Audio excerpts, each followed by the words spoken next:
जहां एक तरफ लोगों की पढ़ने की आदतें बदलती जा रही है और किताबें सिमटकर मोबाइल फ़ोन में समा रही है, वहीं दिल्ली में कुछ ऐसी पब्लिक उर्दू लाइब्रेरी है जो अपने अस्तित्व को बचाने के लिए लगातार प्रयास कर रही है। इस वक्त हम मौजूद हैं पुरानी दिल्ली के हज़रत शाह वलीउल्लाह पब्लिक लाइब्रेरी के सामने। यह एक ऐसी लाइब्रेरी है जो कुछ दोस्तों ने मिलकर डोनेशन में मांगी बुक से स्टार्ट की थी। डोनेशन की किताबों के साथ शुरू हुई वलीउल्लाह शाह पब्लिक लाइब्रेरी के पास आज 30,000 से ज़्यादा किताबों का कलेक्शन है और इन किताबों में रेयर किताबों के साथ साथ लिटरेचर, हिस्ट्री और इस्लामिक किताबें भी शामिल हैं। लाइब्रेरी के को-फाउंडर्स का कहना है कि लाइब्रेरी का इस्तेमाल यहाँ के आसपास के लोगों से ज़्यादा फॉरेनर्स और रिसर्चर्स ज़्यादा यूज़ करते हैं। सर, सबसे पहले मैं आपसे यही जानना चाहूँगी कि आप एक को-फाउंडर हैं बाकी मेंबर्स के साथ-साथ, तो किस तरह से लाइब्रेरी शुरू हुई थी और आज किस तरह से काम कर रही है शुरुआत से लेके अब तक? क्या पूरा जर्नी रहा है लाइब्रेरी का? देखिए जब शुरू हुई लाइब्रेरी तो सबसे पहले तो मैं अपना कलेक्शन लेकर आया। जो मेरे पास 2000 रेयर बुक्स मेरी फैमिली की थी वो डोनेट करा। जो हमारे प्रेसिडेंट हैं नईम साहब उन्होंने करा और जो दूसरे फ्रेंड्स हैं उन्होंने अपने पास जो उनके घर में थी 100 बुक्स 50 20 तो उनमें डोनेट। इसके बाद जो है यहाँ रोज़ बरोज़ किताबें आती रहीं। हमने छोटा सा पेपर में एड दे दिया था। उसके बाद लोग अपने जो उनकी पुरानी फैमिली थी दिल्ली की, जो यहाँ हकीम थे और सूफ़ी फैमिली के लोग थे, उसमें मुफ्ती और काजी ख़ानदान के लोग थे, उन्होंने अपनी किताबें यहाँ डोनेशन करी। आप लोग कुछ दोस्तों ने मिलके ये लाइब्रेरी शुरू की थी, तो वो आइडिया क्यों और कैसे आया कि एक लाइब्रेरी शुरू करनी चाहिए? देखिए जो ये दिल्ली शहर है और ख़ासकर जो हमारा इलाका जामा मस्जिद है, शाहजहाँआबाद जिसे कहते हैं, यहाँ लोग ज़्यादा पढ़े लिखे नहीं हैं। तो उसके लिए हमारी एक चीज़ ये था दिल में और दिमाग में कि यहाँ भी लाइब्रेरी कायम करें, क्योंकि लोग के बड़े कहते हैं कि इल्म के लिए किताब का होना और किताब की लाइब्रेरी होना बहुत ज़रूरी है। इसी हमारे आप देखें जो हिस्ट्री अब बताती है इंडिया की हिस्ट्री ऑफ वर्ल्ड की, कि हज़ारों साल पहले यहाँ लाइब्रेरी कायम हो चुकी थी। आप अगर नालंदा जाएँ या और जो हमारा मुल्क है उसके अंदर बड़ी-बड़ी लाइब्रेरीज़ थी। तो इसी मकसद से लिए इल्म के लिए जो है एजुकेशन के लिए जो है बुक है वो ज़रूरी है और उसकी लाइब्रेरी बहुत ज़रूरी है। तो इसका मकसद है कि यहाँ हम एक लाइब्रेरी कायम करें, यहाँ लोग आके बैठें तो उनका माइंड बने एजुकेशन के ऊपर। तो मेन मकसद यही था लाइब्रेरी का कि उनमें एक मिज़ाज बने, उनको शौक़ पैदा हो एजुकेशन का। क्योंकि लाइब्रेरी ऐसी चीज़ होती है, उसमें हर लैंग्वेज की किताबें होती हैं, हर टॉपिक्स पर किताबें होती हैं, कभी किसी एक टॉपिक पर नहीं होती किताबें, मखसूस नहीं होती किसी भी लाइब्रेरी के अंदर। हमारे पास जो किताबें हैं वो इंग्लिश के अंदर भी हैं, उर्दू में, अरबी, फ़ारसी, हिंदी की किताबें हैं और जो टोटल बुक्स हमारे पास हैं वो 25 बुक्स हैं इस वक्त हमारे पास। तो उसमें जो टॉपिक्स हैं उसमें होली कुरान है, होली बाइबल है, होली गीता है, इसके अलावा हिस्ट्री है, लॉजिक है, फ़िलासफ़ी है, यूनानी मेडिसिन है, इंडियन लॉ पर किताबें मौजूद हैं, एमबीबीएस, सीए, एमबीए पर किताब मौजूद हैं। यहाँ पर पूरे इंडिया से स्कॉलर आते हैं, स्टूडेंट आते हैं, पूरे वर्ल्ड से आते हैं। ख़ास तौर से उसमें Turkey, Iran, China, Japan, Korea, UK, USA वगैरह यहाँ स्कॉलर आते रहते हैं।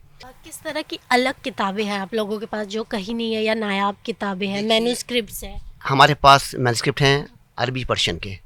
जो सबसे कदीम है वो है 700 साल कदीम और मैं उसका दिखाऊँगा फ़ोटोग्राफ्स आपको। अगर ये देखिए, ये फ़ोटोग्राफ्स है, ये अरबी मैनुस्क्रिप्ट है 700 साल कदीम और इसका नाम है किताब बदिउल मीज़ान और ये लॉजिक पर लिखी गई है इराक़ के अंदर और ये बुक हमें तकरीबन 260 पेजेस की है, कोई हमें गिफ्ट कर गया लाइब्रेरी को। इसी तरह एक और बुक है ये अरबी की, ये इस्लामिक लॉ पर बुक है, ये तकरीबन 300 साल पहले की, ये 800 पेजेस की है मैनुस्क्रिप्ट और इस पे जो रेड सील आप देख रही हैं ये अवध के नवाब की है। इन किताबों को आप लोग किस तरह से प्रिजर्व कर रहे हैं? अभी तो जो हमारा पुराना तरीका है, जो नीम की पत्तियाँ वगैरह होती हैं हम उसमें रखते हैं इनके अंदर, तो उससे सेफ है किताबें अभी बिल्कुल एकदम रीडेबल हैं, ये कोई ख़राब नहीं है। इसी तरह थर्ड मैनुस्क्रिप्ट ये है पर्शियन का 280 साल कदीम और इसका नाम है सैरुल अख्ताब। इसमें जो है सूफियाओं की प्रीचिंग लिखी गई है, प्रीचिंग ऑफ सूफीज़ लिखी गई हैं। इसी तरह एक और ये मैनुस्क्रिप्ट है अरबी का 225 साल कदीम, ये चिश्ती ख़ानदान का ट्री है जो उर्स के मौके पड़ा जाता है लास्ट डे। ये 225 साल कदीम है, ये अरबी के अंदर है, ठीक है। इसी तरह एक बहुत मशहूर बुक है अरबी की हमारे पास, 230 साल कदीम है, 400 पेजेस की है, इसका नाम है किताब अल खरात। इसमें स्पेशल दुआएं लिखी ली गई हैं कुरान से। और ये किताबों के सिर्फ कवर पेजेस हैं? हाँ, ये कवर 20 के पेजेस हैं ये जो टेक्स्ट बुक हम पूरी कंप्लीट हमारे पास रखी है, सेफ है वो। इसी तरह एक जो लास्ट मुग़ल एम्परर थे उनका दीवान है, ये दीवान ज़फ़र है। पहले खूबी तो बादशाह तख्त पर थे, ये जब भी शाये हो गया था, यानी रेड फोर्ट में एक प्रेस था, रॉयल प्रेस, उसका नाम इसमें लिखा हुआ है दर मकबरे सुल्तान ने कलमवार तबशुद। और तीसरी खूबी है कि उनकी पंजाबी शायरी भी दीवान के अंदर मौजूद है अब तक। ये देखिए आप, ये इनका मोनोग्राम है, इसमें उनका नाम लिखा है बादशाह सलामत का।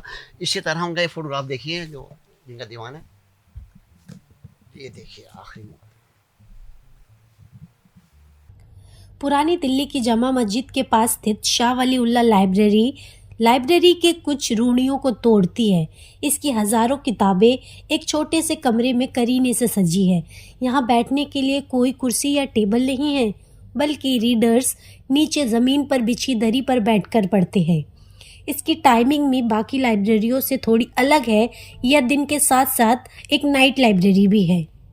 जो वलीउल्लाह शाह लाइब्रेरी है, इसकी एक ख़ास बात ये भी है कि ये बाकी लाइब्रेरी की तरह सुबह तो चलती ही है, साथ में इसकी एक नाइट टाइमिंग भी है। तो इनके फाउंडर मेंबर से हम जानेंगे कि उन्होंने कैसे सोचा कि इसकी एक नाइट टाइमिंग भी रखी जाए और किस तरह के रीडर्स ज़्यादातर रात को आते हैं। हाँ, देखिए जो जनरल लाइब्रेरी दिन में खुलती है, रात में नहीं खुलती, तो हमने सोचा कि जो हमारे स्टूडेंट हैं या स्कॉलर हैं या बिजनेसमैन हैं, तो दिन में बिज़ी रहते हैं, तो हम फिर रात को उसको लाइब्रेरी खोलें। तो रात से 10 बजे से 12 तक लाइब्रेरी खोलते हैं, 2 घंटे रात को खुलती है, ताकि आराम से आ जाएँ वो लोग। इसके अलावा एक खूबी और लाइब्रेरी की हमारी कि अगर आप लाइब्रेरी में आई हैं, आप कोई स्टूडेंट हैं, स्कॉलर और चश्मा भूल आए हैं घर में, तो हमारे पास हर नंबर के इसमें चश्मे मौजूद हैं इस डिब्बे के अंदर, जो कि वर्ल्ड में कहीं नहीं मिलेंगे आप किसी लाइब्रेरी में। ये हमारी पहली वर्ल्ड की लाइब्रेरी है, यहाँ आपको हर नंबर के चश्मे मिलेंगे। ये देखिए आप, इसमें हर नंबर के आपको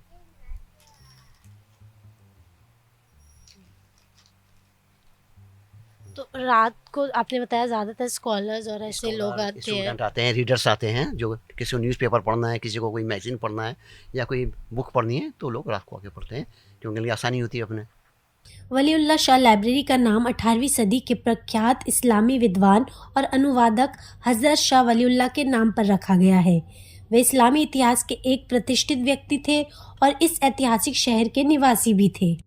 कुछ दोस्तों द्वारा डोनेशन की किताबों से शुरू की गई इस लाइब्रेरी के पास अब किताबें रखने की जगह नहीं है, लेकिन जगह की समस्या के साथ साथ लाइब्रेरी कई और परेशानियों का हल भी तलाश रही है।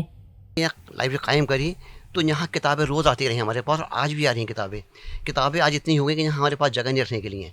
और हमारी किताबें एक जगह 5,000 किताबें रखी हैं। एक हमने लाइब्रेरी बनाई है नू के अंदर, वहाँ तकरीबन 15 किताबें हमने शिफ्ट कर दी है। वहाँ पर हमने बहुत अजीम लाइब्रेरी है वहाँ, तो वहाँ हम शिफ्ट कर दिए, क्योंकि हमें स्पेस चाहिए।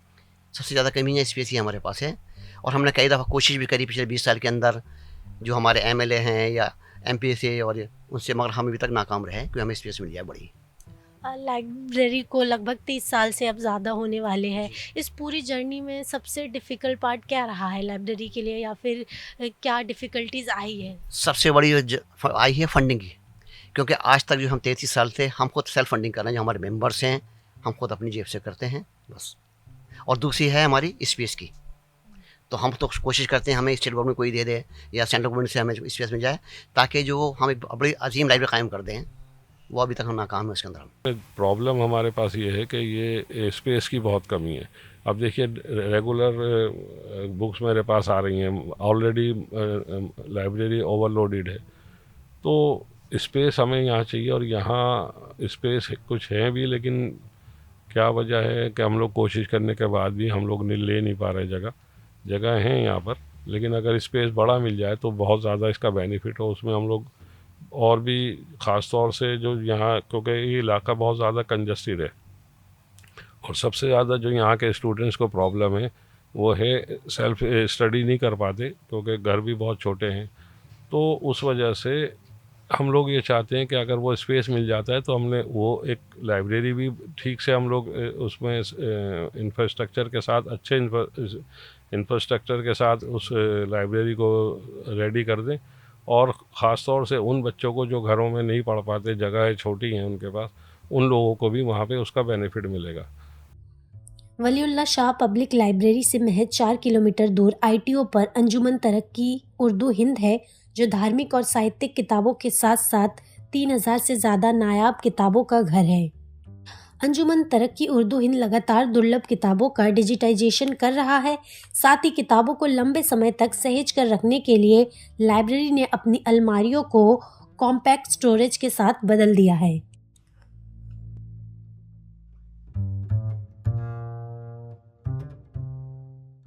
इन दो पब्लिक लाइब्रेरी की तरह पाठकों के लिए पूरी तरह से फ्री होने के साथ साथ जामिया नगर में स्थित मरकाजी इस्लामी लाइब्रेरी में महिलाओं और पुरुषों के पढ़ने के लिए अलग अलग कमरे बनाए गए हैं। बच्चों की किताबों के लिए एक अलग सेक्शन के साथ ये लाइब्रेरी आसपास के लोगों के लिए अखबार पढ़ने की भी जगह बन चुकी है। अच्छा है, एक तरीके से अगर देखा जाए तो ये अच्छा है कि पुरुषों का एक अलग सेक्शन है और महिलाओं का अलग सेक्शन है। इसमें हमें ही कंफर्टेबल है कि हम कंफर्टेबली बैठ करके आराम से रीड कर सकते हैं। कभी कभी होता है कि जब कोई मेल पर्सन सामने बैठा होता है तो कभी कभी मतलब कि कुछ चीज़ों में अनकंफर्टेबल फ़ील होता है। तो अगर इस तरह से देखा जाए तो ये कंफर्टेबल है कि हम अपना आराम से एक अलग सेक्शन में बैठ के रीड कर सकते हैं। यहाँ के लाइब्रेरियन का कहना है कि बीते 5-10 सालों में उन्होंने रीडर्स में लगभग 50% की कमी देखी है, लेकिन वो इस बात से फिर भी संतुष्ट है कि यहाँ के लोकल लोग यहाँ पर विभिन्न तरीक़ों से लाइब्रेरी का इस्तेमाल करने के लिए आते हैं। लाइब्रेरी में हिंदी, इंग्लिश और अरबी की डेली न्यूज़पेपर्स आते हैं, जिन्हें आसपास के लोग हर रोज़ पढ़ने के लिए यहाँ सुबह शाम इकट्ठा होते हैं। यहाँ पे जो आते हैं वो ज़्यादातर स्टूडेंट्स आते हैं। यूनिवर्सिटी जो आसपास की यूनिवर्सिटीज़ हैं, जामिया मिल्लिया है या जामिया हमदर्द है, DU तक के भी आ जाते हैं।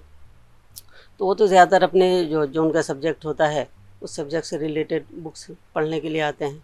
यहाँ की जो लोकल कम्युनिटी है वो क्योंकि मुस्लिम है तो वो या तो इस्लामिक बुक्स पढ़ने आते हैं, लेकिन बहुत से ऐसे भी हैं जिन्हें हिस्ट्री के बारे में कुछ जानना होता है या सोशल स्टडीज़ किसी का इंटरेस्ट होता है उसमें, तो वो उसको पढ़ने के लिए आते हैं। जो पुरानी मैगज़ीन्स हैं, बहुत पुरानी मैगज़ीन्स हैं और ये मतलब वो है, आप कह लीजिए जैसे किसी की 2 कॉपी हैं, किसी की 4 कॉपीज़ हैं, तो इस तरह से। लेकिन ये है बड़ी इम्पोर्टेंट हैं और ज़्यादातर ये उर्दू की जो पुरानी मैगज़ीन्स निकलती थी, देखिए इसमें बहुत सी, जैसे ये पाकिस्तान की है, पाकिस्तान से निकलती थी। जब यहाँ पे इंडिया और पाकिस्तान में पोस्ट का कोई मसला नहीं होता था, किताबें आती जाती थी, तो ये उस वक्त यहाँ पे मंगाते थे। और इसी तरह से इसमें 50 साल पुरानी भी है, 30 साल पुरानी भी है। जी हाँ। तो क्या रीडर्स इस तरह की किताबें ढूंढने यहाँ आते हैं? जी, बहुत आते हैं, बहुत ढूंढने आते हैं। जी। अब जैसे ये हमारे पास ये एक उर्दू की मैगज़ीन है, ज़िंदगी। तो ये जब से 1956 से ये स्टार्ट हुई थी और अभी तक ये मतलब प्रिंट हो रही है। तो ये तब से लेके अब तक का हमारे पास पूरा रिकॉर्ड है और इसको लोग आते हैं देखने के लिए। हालांकि ये डिजिटल फॉर्म में भी है, वेबसाइट पे भी है, लेकिन बहुत से लोग इसी को प्रेफर करते हैं तो आते हैं वो देखने। लाइब्रेरी पाठकों की घटती संख्या के बारे में लाइब्रेरी से जुड़े लोगों और कुछ रेगुलर विजिटर्स का यही मानना है कि चीज़ें चाहे कितनी ही डिजिटाइज हो जाए, लेकिन कुछ लोग हमेशा ऐसे रहेंगे जिन्हें लाइब्रेरी आकर किताबों को हाथ में लेकर पढ़ना पसंद है। और अभी भी ऐसी बहुत सी दुर्लभ किताबें हैं जिनका डिजिटाइजेशन करने में वक्त लगेगा और उन्हें पढ़ने के लिए लोगों को लाइब्रेरी ही आना पड़ेगा। जैसे ये सारी चीज़ें जो डिजिटल हो गई हैं, इनका असर कुछ हद तक तो पड़ा है, लेकिन जो एक किताब ले करके पढ़ने में मज़ा है वो चीज़ आपको लाइक इस तरह से डिजिटली वो मज़ा नहीं आता है मेरे ख़्याल में। ये थी द प्रिंट के लिए अलमीना खातून और अनीशा नेहरा की ग्राउंड रिपोर्ट।